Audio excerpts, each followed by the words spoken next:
Hi guys, so I tried apple cake for the first time and I want to show you few things that worked and few adjustments that makes it better. First, I started up by prepping the dry ingredients. Here I have some flour, so I just sieved them to take rid of the impurities. Then I also sieved some cornflour, baking soda, and then some baking powder as well with some cinnamon powder. Cinnamon powder helps brings out the flavor of the apple. It adds a deeper aroma and gives the cake that rich bakery style. After sifting, I went in with a pinch of salt and set aside. Now, in another bowl, I went in with some white sugar, brown sugar, oil, and then butter. If you have margarine, you can use that as well. Then I used my electric mixer to give that a good mix. It is always advisable that you should stop mixing at intervals and then just scrape the sides of the bowl so that you get a uniform texture. Overmixing is a thing when it comes to baking. So once your batter turns brighter than it was, just know that it is ready. Stop immediately. Now at this stage, I went in with eggs and I added one at a time.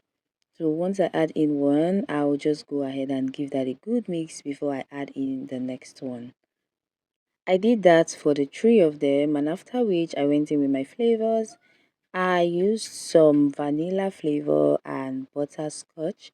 I gave them a good mix together and then I set them aside. And now we move over to the apples. We all know that there are majorly two different kinds of apples. So we have the green and the red.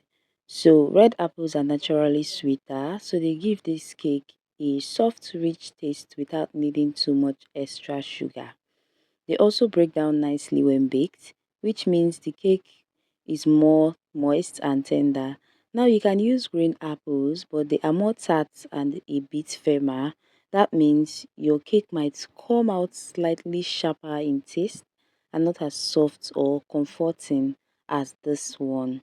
So if you want that sweet, soft melt in your mouth apple cake, then red apples are the better choice.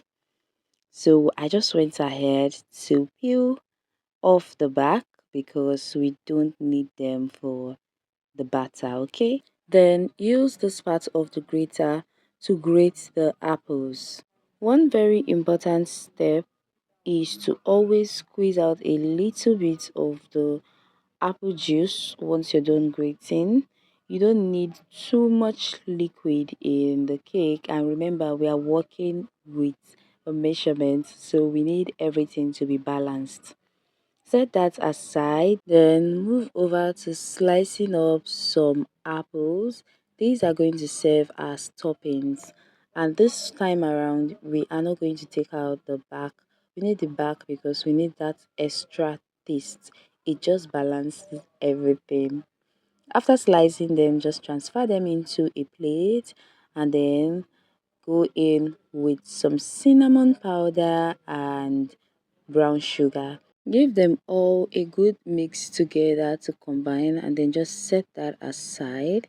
Then now we are going to add in the dry ingredients into the wet ingredients. Just add in half of the dry ingredients first, okay? Then gently use a spatula to give that a good mix. Then add in liquid milk and make sure you add in all at this point. Give that a gentle mix, then add in some hot. I love to use hot for my baking. It enhances the flavor and it also helps in preserving the milk.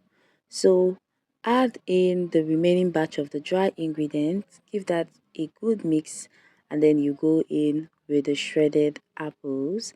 Give that a gentle mix together and now transfer into your pan. I'm using a loaf pan. Ensure to butter your pan. before you transfer the batter inside, and you can also add in parchment paper just for extra security. I also went in with the apple toppings that we made earlier, and then I'm just going to shake off the excess bubbles and bake in the oven for 170 degree to 180 degrees C, 40 to 50 minutes. Once you've confirmed it's ready by doing the toothpick check, brush it up with some honey. I did that, but I missed the clip. Honestly, this cake was nice, especially after it stayed in the fridge.